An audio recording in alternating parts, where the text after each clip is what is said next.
معاویہ رضی اللہ عنہ کی، حسن رضی اللہ عنہ نے بیعت کی، اس کے بعد حسین رضی اللہ عنہ نے بیعت کی۔ کچھ لوگ کہتے ہیں بھائی ان کی حکومت تھی، ڈرتے ہوئے بیعت کر لی، ان کا پھر عقیدہ ہے شیر کے بیٹے ڈرے ہیں اور معاویہ کی بیعت کر لی۔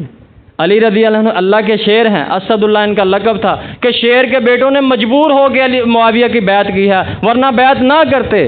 اللہ کی قسم، اللہ کے شیر کے بیٹے مجبور نہیں ہو سکتے۔ ایک طرف تو ان کو مشکل کشا مولا کہتے ہیں، بگڑی بنانا والا کہتے ہیں، ایک طرف ان کو مجبور کہتے ہیں۔ رضامندی کے ساتھ اور امت کو ایک کرنے کے لیے انہوں نے قربانی دی، اور معاویہ رضی اللہ عنہ کی 20 سال خلافت رہی، کسی بندے نے کوئی اعتراض نہیں کیا کہ یہ ان کے اوپر ظلم کیا کرتے تھے۔ اور ایک حدیث میں آپ کو سناتا ہوں، معاویہ بن سفیان رضی اللہ عنہ سے حدیث ہے کہ اللہ کی قسم اٹھا کے کہتا ہوں، میں نے اپنی آنکھوں سے دیکھا ہے اللہ کے نبی صلی اللہ علیہ وسلم حسن و حسین کے ہونٹوں کو چوسا کرتے تھے، جن ہونٹوں کو اللہ کے نبی نے چوس لیا ہے وہ کبھی آگ میں داخل نہیں ہو سکتا، یہ بہت ہی افضل ہونٹ۔